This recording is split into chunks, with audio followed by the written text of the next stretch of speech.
মায়া, আজ কিছু খেয়েছিস মা? হ্যাঁ বাবা, আমি পাশের বাসা থেকে খেয়ে এসেছি। মিথ্যা বলিস না, তোর চোখের জল সব বলে দিচ্ছে। বাবা, ঘরে এক মুঠো চালও নেই, কিন্তু তুমি না খেয়ে থাকলে আমি কিভাবে খাবো? তোর মায়ের মতো আল্লাহ আমাকেও কেন নিয়ে গেলেন না? তাহলে তোর এই কষ্ট দেখতে হতো না।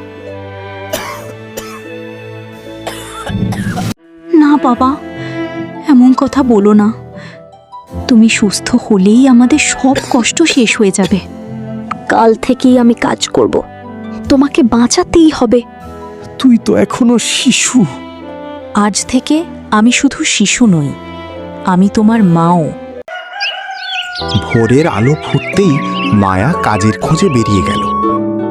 সারা দিন একের পর এক বাড়ির দরজায় কড়া নাড়ল।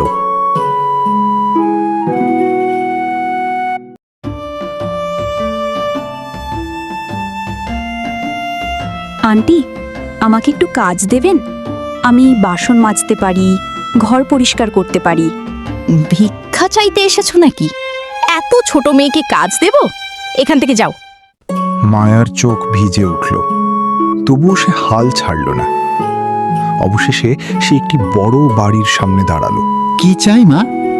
চাচা, আমাকে একটা কাজ দিন।